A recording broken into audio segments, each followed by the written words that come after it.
تو یہ پارلیمان نہیں چل سکتا. اور بالخصوص ایسے وقت میں جب پارلیمان کے اندر سینٹ کے اندر تو گورنمنٹ کی میجارٹی ہی نہیں ہے, وہاں اپوزیشن ہے, اور قومی اسمبلی کے اور سر اندر یہ انڈرسٹینڈنگ ہے پی ٹی آئی کو کہ سینٹ میں ان کی میجورٹی نہیں ہے, اس کے باوجود بھی اور قومی اسمبلی کے اندر جو ان کی میجارٹی ہے, کولیشن کی میجارٹی ہے, سنگل نہیں ہے. اب کولیشن کی میجارٹی ہمیشہ فریجائل ہوتی ہے, کیونکہ ہر کولیشن پارٹنر جو ہے اس کے اپنے مطالبات ہوتے ہیں. تو میں جو منظرنامہ دیکھ رہا ہوں اگلے چند روز میں, چند ہفتوں میں, چند مہینوں میں, وہ یہ ہے کہ پارلیمان اس طرح کے مائنڈ سیٹ کے ساتھ چل نہیں پائے گا. وہی چل نہیں پائے گا کا مطلب یہ ہے کہ جو اس کی ذمہ داری ہے وہ نہیں کر سکے گی. اب عمران خان صاحب لاکھ کہیں کہ جی یہ تو اپوزیشن کا کام ہے کہ پارلیمان چلائیں, اپوزیشن تو تیار ہے. اپوزیشن نے کئی بار کہا کہ جی آپ نے وعدہ کیا تھا کہ میں پرائم منسٹر کویسچن آور ہوگا ہر 15 دن میں ایک بار, آپ پارلیمان آتے ہی نہیں ہو. کل بھی سر انہوں نے کہا کہ ماحول ٹھیک نہیں ہوگا تو خان صاحب نہیں آئیں گے, کل بھی ان کے وزراء یہ بات کہتے رہے. تو ماحول کیسے ٹھیک ہوگا؟ سر وہ فتیانہ صاحب سے پوچھتے ہیں. سر میں فتیانہ صاحب آپ کی طرف آتی ہوں. رانا افضل صاحب, سر یہ جو بجٹ کے اوپر کل بھی پورا دن ڈیبیٹ ہوتی رہی, پہلے تو یہ بتائیں عوام دوست بجٹ اس کو کہا جائے, اس کو ریفارمز کہا جائے. فرت اللہ بابر صاحب نے پچھلے 5 ماہ کی جو پکچر پورٹرے کی ہے پارلیمان کی, سر کیا وہ درست ہے, اور اس میں پھر سسٹم آگے کیسے چلے گا؟ انہی بجٹس کو تو اپروو کروانا ہے پارلیمنٹ سے پی ٹی آئی نے, اپوزیشن کیسے کرے گی پھر انہیں اپروو؟ سر دیکھیں, میں 100% فرت اللہ صاحب کی باتوں سے ایگری کرتا ہوں. یہ سمجھتے ہیں کہ پرائم منسٹر بن جانا اور اس کے بعد جس طرح ڈکٹیٹر جو ہوتے ہیں وہ ان کو یہ نہیں دیکھنا ہوتا کہ وہ کیسے پاور میں آئے ہیں, وہ حکمران بن جاتے ہیں. اور یہ حکمران بن گئے ہیں اور یہ سمجھتے ہیں کہ جو پارلیمنٹ ہے وہ ایک ربر سٹیمپ ہے, وہ ان کے لیے ہر وہ کام کرے گی جو یہ چاہیں گے. تو ایسے ہوتا نہیں ہے. حالانکہ ان کو اس چیز کا احساس ہونا چاہیے کہ ان کا وجود اور ان کی تمام پاورز پارلیمنٹ سے ڈرا ہوتی ہیں, اور اگر لیجسلیشن بھی کرنی ہے تو پارلیمنٹ سے کرنی ہے. اور پارلیمنٹ کیا ہے؟ پارلیمنٹ میں پاکستان کے ایک ایک چپا اراضی کے نمائندے بیٹھے ہوئے ہیں, ایک ایک علاقے کے نمائندے بیٹھے ہیں. وہ پاکستان ہے, اور اگر اس پاکستان کو یہ کے ساتھ لے کے نہیں چلنا چاہتے, اکیلے آج وہ وزیر اعظم بن گئے ہیں اور وہ سمجھتے ہیں کہ وہ اکلے کل ہیں اور وہ پاکستان کے مسائل کو وہ اور ان کی چند لوگوں کی جو ٹیم ہے وہ کر لے گی حل, تو یہ پھر ان کو جمہوری سوچ نہیں ہے ان کے اندر. یہ میں حیران ہوں کہ یہ کیسے یہ سمجھتے ہیں کہ پارلیمنٹ کے بغیر وہ پاکستان کا کام چلا سکتے ہیں. تو یہ ایک المیہ ہے. جہاں تک آپ نے بجٹ کی بات کی, دیکھیں بڑی ارکریزی کے ساتھ, بڑی محنت کے ساتھ ہم نے کوشش کی تھی 5 سال میں کہ جو بلیک اکانومی ہے, پیرلل اکانومی ہے, اس کو گریجولی ہم وائٹ اکانومی کی طرف لے کے آئیں. اور ہم نے ان کے لیے وہ 0.5%, 0.3% وہ چٹکی کاٹی کہ اس کے ساتھ 4-5 لاکھ لوگوں کا ذہن بنا کہ وہ اپنے آپ کو ٹیکس فائلرز میں آ جائیں. اور بہت سے لوگ ابھی سوچ رہے تھے کہ وہ بھی ٹیکس فائلر بن جائیں, اور انہوں نے اس کے اوپر پانی پھیر دیا اور ان کے جو ان کو وہ تمام سہولتیں دے دیں جو کہ ایک ٹیکس فائلر کے پاس ہوتی ہیں. تو وہ کیوں بلیک اکانومی کے لوگ جو ہیں وائٹ اکانومی میں آئیں گے؟ تو اب اگر جو لوگ آلریڈی ٹیکس فائلر نہیں ہیں اور ٹیکس دینا نہیں چاہتے, وہ بڑے خوش ہیں, اور ان کو خوش ہونا بھی چاہیے کہ ان کو ایک برات ملی ہے, لیکن انہوں نے پاکستان کی کوئی خدمت نہیں کی ہے. اچھا ویسے اس میں رانا صاحب اگر 170 جی سے کمپلیٹ کر لیں سر. اگر 170 ارب کا ڈیفالٹ نہ ہوا ہوتا ان کا ٹیکس ریونیو کلیکشن میں, تو اس منی بجٹ کی ان کو ضرورت نہ پیش آتی. اور آپ نے کہا کہ یہ کہتے ہیں منی بجٹ نہ کہو, اس کو ریفارم پیکج کہو. جو کتابچے انہوں نے چھاپے ہیں اس کے اوپر منی بجٹ لکھا ہوا ہے کہ یہ فائنانس. اچھا کیا اتنا فائنینشیل کرائسس تھا کہ 2 مرتبہ بجٹ, میں رانا صاحب واپس آپ کی طرف آتی ہوں. عمران صاحب کیا اتنا کرائسس تھا سر کہ 2 مرتبہ منی بجٹ لانا پڑا؟ اس کو چاہے ریفارمز کا نام دیں, اس کو بجٹ کا نام دیں, کیا سر ضرورت تھی؟ اور اس کے آنے کے بعد بھی جو کل جو ریفارمز کی صورت میں آیا ہے, کیا اگلے 5 ماہ گزر سکیں گے آسانی کے ساتھ, یا ایک اور ایکسپیکٹ کیا جائے گا منی بجٹ؟ سر دیکھیے, سب سے پہلے تو جو یہ بجٹ آیا منی بجٹ, اس کو منی بجٹ ہی کہیں گے, آپ کچھ بھی کہیں, اس کو نام کچھ بھی آپ دے سکتے ہیں, لیکن یہ ایک اور بجٹ تقریر تھی وزیر خزانہ کی. اب یہ اگر آیا ہے تو اس میں سب سے پہلی چیز یہ ہے کہ اس سے پہلے والا جو بجٹ تھا اس میں آپ کو ناکامی ہوئی ہے. جب آپ ایک نیا منی بجٹ لے کر آتے ہیں تو پھر اس کا مطلب یہ ہوتا ہے کہ اس سے پہلے والا جو تھا اس سے آپ مطمئن نہیں ہیں, یا اس سے آپ اپنے اہداف حاصل نہیں کر سکے, اس لیے آپ کو ایک اور بجٹ لانا پڑا ہے. تو یہ تو بالکل تسلیم شدہ حقیقت ہے کہ پہلے جو اہداف تھے پاکستان تحریک انصاف کے ان کو وہ حاصل نہیں کر پائی. یہ بجٹ اب لے کر آئے ہیں, یہ نسبتاً بہتر ہے. مجھے لگتا ہے کہ ان کے اب کچھ اہداف یہ حاصل کر لیں گے لیکن تمام اہداف ابھی حاصل نہیں کر سکتے, یعنی کچھ نہ کچھ بہتری بہت مشکل ہے, ٹھیک ہے, خزانہ خالی ہے. بالکل ٹھیک. اچھا فتیانہ صاحب سر, کسی حد تک ویسے عمران نے جو پورٹری کی ہے پکچر وہ زیادہ تر ماہرین کی رائے یہ ہے, لیکن اپوزیشن نے سر اس بات کے اوپر وہ نہیں کیا. دو بنیادی سوال سر اپوزیشن نے کل بھی اٹھائے, آج بھی اٹھائے. ایک انہوں نے کہا جو فسکل ڈیفیسٹ چل رہا ہے, کرنٹ اکاؤنٹ خسارہ جو چل رہا ہے, جو اکنامک کرائسس ہے, جو خزانہ خالی ہے, اس کے لیے اس بجٹ میں کچھ نہیں کیا گیا. کیا یہ درست نہیں ہے سر بات؟ دیکھیں اپوزیشن نے نہ کل سوال اٹھایا نہ آج سوال اٹھایا, میڈیا پہ اٹھایا. سر احسن اقبال صاحب نے کل گفتگو کی, سر باقی لوگوں نے, نوید قمر صاحب نے گفتگو کی کل. میں کروں کہ اپوزیشن کا رویہ کل بھی بہت منفی تھا, جس طرح ہنگامہ کیا گیا, جس طرح نعرے بازی کی گئی. میرا خیال یہ کہ ہمارے اچھے ویلیوز اور ایتھکس ہم سیٹ نہیں کر رہے ہاؤس کے اندر. اس طریقے سے تو انارکی پھیلتی ہے, اور میں سمجھتا ہوں کہ میں توقع کرتا ہوں اپوزیشن میں اچھے لوگوں کی کمی نہیں ہے, لیکن انہیں چاہیے تھا کہ مہذب رویہ اختیار کرتے. قوم ساری دیکھ رہی ہے, ٹی وی چینل پہ سارا لائیو پروگرام چل رہا ہے, اور اس سے پی ٹی آئی کا امیج بلند ہوا ہے کہ ہم نے آگے سے ریئیکٹ نہیں کیا, خاموشی سے. لیکن آج شروعات مراد سعید صاحب نے کر دی. نہیں لیکن آج اگر اپوزیشن نہیں کرتی تو سر گورنمنٹ کی طرف سے انیشیٹ ہو جاتا ہے. اس پہ بھی آج پھر کیا ہوا, اپوزیشن نے بجٹ ایجنڈا پھاڑا, پھینکا, نعرے لگانے شروع کر دی. یہ اچھی بات نہیں ہے. اگر اس مراد سعید نے کھڑا ہو کر بات کی تھی, اس کو سن کے ہضم کرتے, سنتے, تو میرا خیال ہے کہ وہ بیٹھ جاتا. بنیادی طور پر اپوزیشن میں کوئی جو مکینیکل پرابلم ہے اس کو ریزالو کرنے کی ضرورت ہے. انہیں چاہیے کہ اپنا رویہ مہذب کریں, قوم کو مزید بیوقوف نہ بنائیں. سر یہ تحمل, ویسے معذرت ہم ٹاپک سے تھوڑا سا ہٹ گئے, لیکن یہ تحمل کا مظاہرہ تو گورنمنٹ کی طرف سے ہونا چاہیے نا, وہاں سے الٹا ریاکشن زیادہ آ رہا ہوتا ہے. سر دیکھیں ہمارے پاس بھی ایسے کچھ لوگ دوست ہیں ہمارے جو جذباتی ہو جاتے ہیں, ہر طرف ایسی حالات ہوتے ہیں. لیکن میرا خیال ہے کہ جو اعتدال پسند لوگ ہیں اپوزیشن میں, حکومت میں, سب کو مل کر اس سسٹم کو چلانا ہے اور اسمبلی کو کنٹینیو کرنا ہے اور جمہوریت کو پٹری پہ رکھنا ہے. دوسری بات یہ کہ موجودہ حکومت کی سب سے بڑی خوبی یہ ہے کہ اپنی بات پہ اڑتی نہیں ہے, ضد نہیں کرتی ہر بات پہ کہ میں نہ مانوں. جہاں محسوس کرتی ہے اپنا راستہ بدل دیتی ہے. سر پبلک اکاؤنٹس, رانا صاحب مسکرا رہے ویسے آپ کی بات پہ, پبلک اکاؤنٹس کمیٹی پہ 3 مہینے سر آپ لوگوں نے ضد کی, نتیجہ وہی کا وہی. دیکھیں ہم تو ضد نہیں کرتے, ہم یہ نون اور پیپلز پارٹی والے میرے دوست ماشاءاللہ. اچھا وہ ضد کرتے ہیں سر, یہ تو آپ مذاقاً بول رہے ہیں میرا خیال. خان افضل صاحب بھی میرے دوست ہیں. میرے مقصد یہ اچھے لوگ ہیں, ان کی پارٹیوں میں گڑبڑ ہے. گزارش یہ ہے, ٹیکنیکل ایرر ہے اس کا مطلب ہے, ٹھیک ہے. گزارش یہ ہے کہ ہم دیکھیں نا, جب ہم نے محسوس کیا کہ جو پہلا بجٹ ہم لائے تھے وہ کوئی زیادہ اچھے نتائج نہیں دے رہا, تو ہم نے اس پہ اڑے نہیں رہے, ضد نہیں کی. ہم نے فوراً ایک نیا فیصلہ کر لیا کہ سپلیمنٹری بجٹ لاتے ہیں. آئین میں کہیں نہیں لکھا ہوا کہ آپ سپلیمنٹری بجٹ نہیں لا سکتے. لیکن باقی پارٹی جب ایسا کرتی تھی ان پر تنقید کرتی تھی پی ٹی آئی نا. ایک سے زیادہ دفعہ بھی ہم اگر ہم چاہیں تو ہر 2 مہینے بعد سپلیمنٹری بجٹ لا سکتے ہیں. کہاں رولز ریگولیشن یا آئین میں رکاوٹ نہیں ہے.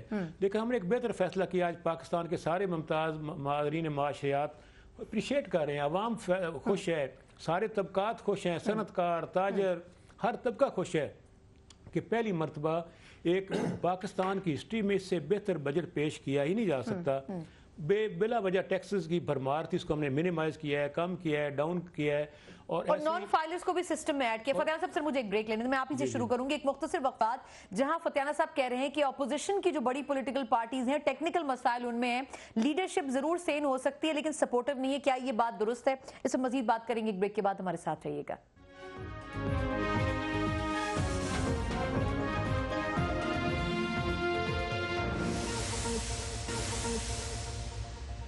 بریک کے بعد ایک بار پھر آپ کو خوش آمدید کہتے ہیں. اسد عمر صاحب کی جو آج پوسٹ بجٹ پریس کانفرنس بھی تھی, اس میں انہوں نے کہا کہ ہم نے بہت ساری چیزیں بہتر کی ہیں. $2 ارب کا خسارہ تھا, خزانہ بالکل خالی تھا, جو ڈیپٹ چھوڑ کے گئی تھی نون لیگ کی گورنمنٹ وہ اپنے عروج پر تھا. فرد اللہ بابر صاحب سر لیکن مسائل اپوزیشن کی جماعتوں میں ہے سر, پی ٹی آئی صحیح ڈائریکشن میں, یہ فتیانہ صاحب نے کہا ہے. سر فتیانہ صاحب نے کہا کہ یہ اپوزیشن کو کوئی ٹیکنیکل مسئلہ ہے, میکینیکل پرابلم ہے, ہو سکتا ہے کہ ہو, اور اپوزیشن کو چاہیے کہ ڈائگنوز کرے اسے اگر کوئی ہے. لیکن میں فتیانہ صاحب کی خدمت میں گزارش کروں گا کہ آپ مہربانی کر کے پرائم منسٹر صاحب سے کہیں کہ وہ اپنا کنجینیٹل پرابلم کو درست کر لیں. کہ ایک کنجینیٹل ایشو ہے کہ ذہن ان کا نہیں مان رہا پارلیمان کو, ذہن ان کا یہ مانتا ہی نہیں ہے. تو اگر ہمارا کوئی ٹیکنیکل ایشو ہے ڈیفینیٹلی ہوگا, اگر ہے تو اس کو ایڈریس کریں گے, لیکن more serious than that is congenital problem of the prime minister. دوسری بات جو بجٹ کی ہے نا ثنا بیٹی، آپ کا پروگرام بہت لوگ دیکھتے ہیں، آئی نو دیٹ، اور اکثریت جو ہے وہ ان ڈیٹیلز میں fiscal deficit, current account deficit, ان چیزوں کو نہیں سمجھتے، عام لوگ نہیں سمجھتے سر. جی آپ اس کو منی بجٹ کہیں یا نہ کہیں، آپ یہ فسکل بجٹ، ریمیٹنسز اور یہ ساری باتیں آپ کریں اپنی جگہ پر، یہ درست ہوں گی.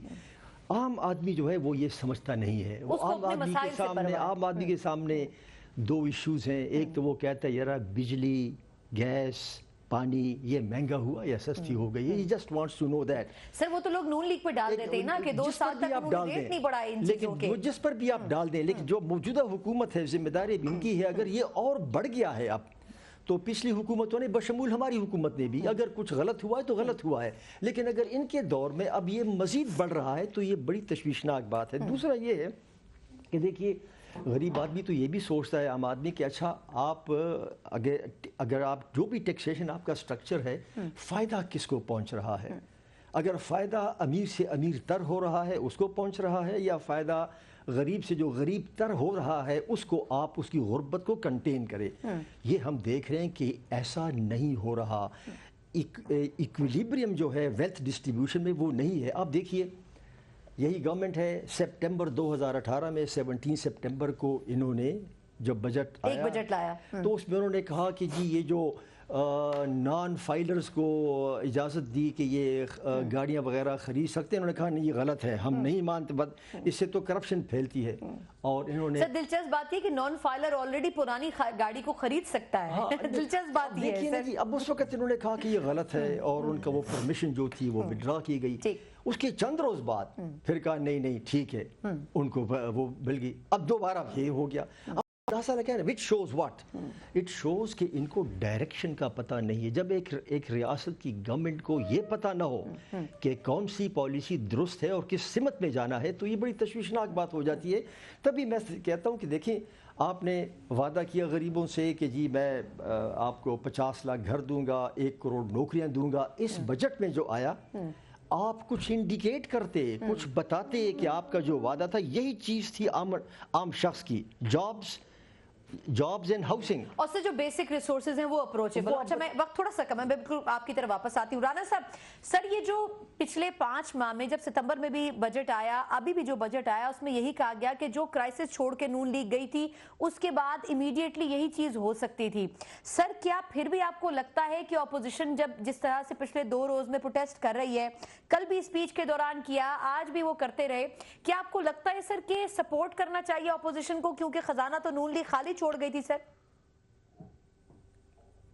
دیکھیں یہ وہی بات ہے کہ اتنی دفعہ یہ جھوٹ بولا گیا کہ وہ سچ ہو گیا. اور بالکل ایسے ہی جو 5 سال یہ جھوٹ بولتے رہے کہ ہم آئیں گے اور پتہ نہیں سبز باغ کر دیں گے، لوگوں نے مان لیا اور بہت سارے لوگوں نے ان کو ووٹ ڈال دیے. اتنا جھوٹ بولا کہ اب وہ یو ٹرنز اتنے لیے انہوں نے کہ ہر بات پہ یہ جھوٹے ہو گئے ہیں. اسی طرح آپ کہتی ہیں بار بار خزانہ خالی تھا. مجھے بتائیں پاکستان کی تاریخ میں نے تو ان کا جملہ کوٹ کیا ہے سر، $18 چھوڑ کے گئی ہے؟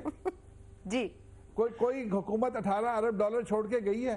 5 مہینے تک انہوں نے نہ کہیں سے چندہ ملا نہ کہیں سے لون لیا. پاکستان 5 مہینے چل گیا. ہماری حکومت کو آج 7.5 مہینے ہو گئے ہیں. جو یہ چندہ لے کے آئے ہیں وہ پچھلے 2 مہینے میں لے کے آئے ہیں. اور پھر یہ کہتے ہیں کہ جی وہاں پہ خسارہ تھا، خالی تھا. خسارہ کس کو کہ آپ کہتے ہیں؟ جو پاکستان میں لوگ ایلسیاں کھول کے باہر سے سامان منگا رہے ہیں، وہ روپے دے رہے ہیں، ان کے پاس ڈالر حکومت نے ارینج کرنے ہیں. تو خزانہ خالی نہیں تھا، ڈالر کم تھے، ڈالروں کا بندوبست کرنا تھا. وہ IMF سے لیتے یا کہیں اور سے لیتے، لیکن وہ روپے تو چوری نہیں ہوئے. اگر چوری ہوئے ہیں تو جو ٹیکس کا پیسہ انہوں نے اکٹھا کرنا تھا وہ یہ اکٹھا نہیں کر سکے. اور آج پاکستان کے اندر جو خسارہ اس وقت حکومت کے اندر جو لاس ہے وہ ٹیکس ریکوری کی کمی ہے. بار بار سندھ حکومت کہتی ہے کہ 90 ارب تو ان کا انہوں نے روک لیا ہے. اب میں آپ کو مزے کی ایک بات بتاؤں کہ انہوں نے کہا کہ جی جو غریب لوگوں کے لیے ہم نے 50 لاکھ گھر بننے ہیں، ان کے لیے ہم نے 5 ارب روپیہ رکھ دیا اور وہ ان کو 5 لاکھ روپیہ قرض حسنہ فی آدمی ملے گا. تو جب 5 ارب میں سے 5 لاکھ فی کس ملتا ہے تو صرف 10,000 لوگوں کو ملے گا. تو اب 10,000 لوگ اگر 1 سال میں ایڈجسٹ ہوتے ہیں تو 5 سال میں 50,000، تو 50 لاکھ گھر جو تھے وہ 50,000 پہ آ گئے.